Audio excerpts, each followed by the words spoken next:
আমার কাছে আসতে চাইছে। ইয়েস, আমি বিবাহিত ছিলাম, যার জন্য আমি ডিভোর্সি। সেকেন্ড ব্রেকিং নিউজ, এবার ঢালিউড কুইন অপু বিশ্বাসের সাথে ঘটে গেল এমন এক চাঞ্চল্যকর ঘটনা। ক্যামেরা বন্ধ করে যা করলেন অপু, ফাঁস হলো পুরো ভিডিও।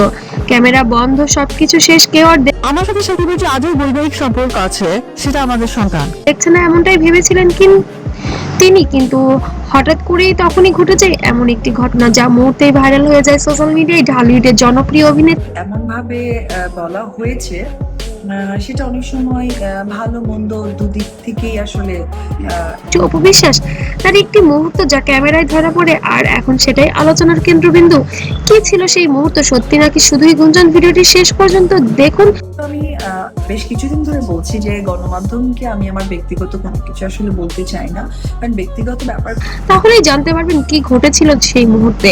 সবকিছু শুরু হয় একটি শুটিং সেট থেকে, যেখানে উপস্থিত ছিলেন অপু বিশ্বাস আরো কয়েকজন কলাকৌশলী। শুটিং শেষ করে ক্যামেরা একটা মানে ব্যক্তি জীবনে একটা কি বলে একটা অফ, সবাই কিছুটা রিল্যাক্স মোডে। ঠিক এই সময় কেউ একজন রেকর্ডিং বন্ধ করেননি, আর সেখানেই ধরা পড়ে কিছু অপ্রস্তুত মুহূর্ত, যা পরে সোশ্যাল মিডিয়ায় ছড়িয়ে পড়ে। ভিডিওটি প্রকাশ ধাক্কা বা একটা কিছু একটা টাচ করেছে। পরপর ইন্টারনেটে কেউ বলছে একটা একদম অস্বাভাবিক একটি বিষয়, আবার কেউ বা বলছে এখানে অন্য কিছু লুকিয়ে আছে। তবে সবচেয়ে বড় প্রশ্ন হলো, ভিডিওটির আসল নাকি এডিট করা? বর্তমানে সোশ্যাল মিডিয়ায় অনেক সময় ছোট একটি ক্লিপকে ভিন্নভাবে উপস্থাপন করা সব মাছই মাছ খায়, ঘাওড়া মাছের নাম হয়। হয়, তাই পুরো সত্য জানার আগে সবকিছু বিশ্বাস করা মোটেও ঠিক হবে না।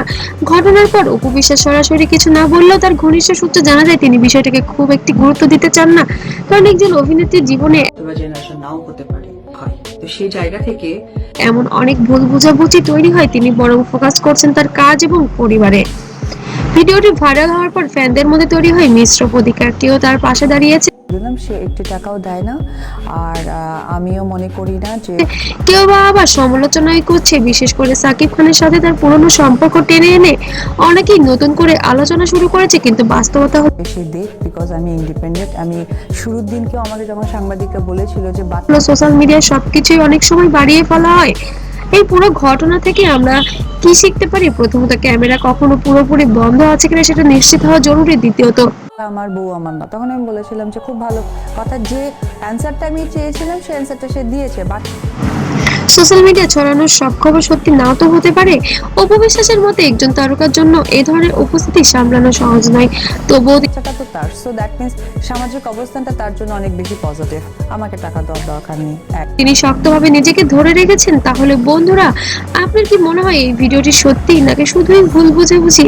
অপু বিশ্বাসের জায়গায় আপনি আমার বিয়ের কাবিননামা তারা ছিনিয়ে নিয়েছে, সুতরাং আমি বললেও বলতে পারতাম না আমি বিবাহিত সাকিবের সাথে। আজকে ডিভোর্সের মধ্যে দিয়ে অ্যাটলিস্ট আমার সার্টিফিকেট থাকলে কি করতেন কমেন্টে অবশ্যই জানাবেন। আর ভিডিওটি ভালো লাগলে অবশ্যই লাইক কমেন্ট করতে ভুলবেন না, আর সাবস্ক্রাইব করে পাশে থাকবেন নতুন নতুন আপডেট পেতে। আবারও দেখা হবে নতুন কোনো ভাইরাল ভিডিও নিয়ে, ততক্ষণ সাথেই থাকবেন। তার সবাইকে অসংখ্য ধন্যবাদ। আমার মনে হয় যে মুরব্বীরা এই কথাগুলোর সাথে অনেক বেশি পরিচিত এখনকার